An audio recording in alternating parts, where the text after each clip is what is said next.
Hey, what's up again, everybody? It's Robert184, 2Rs2Bs, gundamreviews.net. And anyway, as the Age 2 makes its debut in episode 19 of Gundam Age, it's going to be quite a good episode in terms of next generation suits, but it's going to be a real blast from the past with the first generation characters certainly dominating and overshadowing everything in this episode.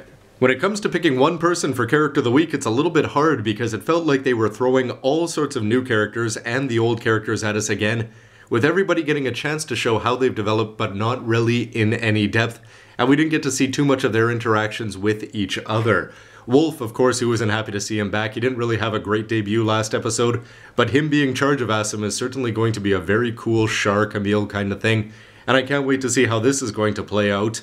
And Milaise, it seems with her old seriousness, being the captain of the Diva is just the natural progression, but I've got to give the best credit of everybody to Dique, who had absolutely no character development whatsoever besides standing in the hangar doing pretty much nothing. I have to now graduate him in the second generation. He's no longer going to be a blue can of paint, but he actually gets upgraded to a useful can of spray paint. However, when I said something was missing, it's still got to be what has happened to Flit. We haven't seen very much of him, and I'm really curious.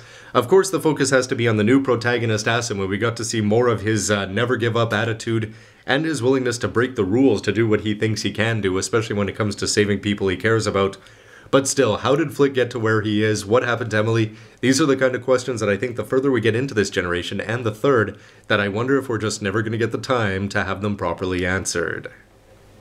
For Mobile Suit of the Week, I've got to give mad props to the actual crew of the Diva and their Mobile Suit team. I thought it was great the way Wolf handled his team and the way they all interacted.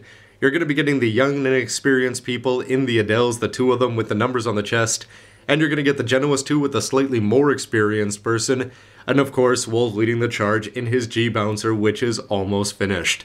In terms of not very good in terms of mobile suits, what about the Dorado? It proved itself to be the poor cannon fodder that it's going to be, it looks like, for the rest of the generation. Give it a color swap and add 3 weapons or more forearm weapons with lots of rockets shooting out. Still not enough to save it, but every single one of these kits, if I hadn't bought them already, I would be wanting to buy, and I would even be buying a Genoas 2 in alternate colors, and I really do want the Adele in the Diva colors now as well. Perhaps 2 to get those numbers on the chests properly. But for the real Mobile Suit of the Week, it's hard to believe that it's taken 4 episodes of this generation for us to get here. With the Age 1 being the focus of the previous 3, the Age 2 got its long-awaited debut, and I have to say it was a fantastic one, and they used the transformation and the Strider form to full effect, with the conveniently being 5 minutes late to the battle. It was great because it actually gave Wolf some time to shine with his team, and of course allowed Asim to come in and save the day. The Strider form was great going into battle and heading back as he overtook the 2 Dorados that were heading towards the Diva, transformed on a dime in front of the bridge, old Top Gun style, everybody was blown away. And it was a fantastic debut, and the animation of it was very good, tons of details in there, very fluid, very smooth. And using the hyper dodge to go along with the beam sabers, I thought Asim did some fantastic work in the Age 2, and I can't wait to see where he's going to go for the next 10 or so episodes this generation in it. For Scene of the Week, I really thought it was going to be Wolf with his fantastic take on a hostage situation where you don't shoot the hostage or anything like that. All he's got to do is just take out the head of the actual hostage taker and save his subordinates, and that's a fantastic thing, until Asim at the end of the episode was able to perfectly stake his claim to the Asino throne, as he was able to use the hyperdodge to great effect to get rid of the 2 Dorados that were damaging, endangering the Diva to great effect, and it was a fantastic way to make everybody want to run out and buy the Age 2 if they haven't already. Overall, the episode had a lot of positives, even though it felt like it had a lot packed in. It was great to see Milaise become captain, Wolf make his debut, and I can't wait to see his relationship with Asim over time.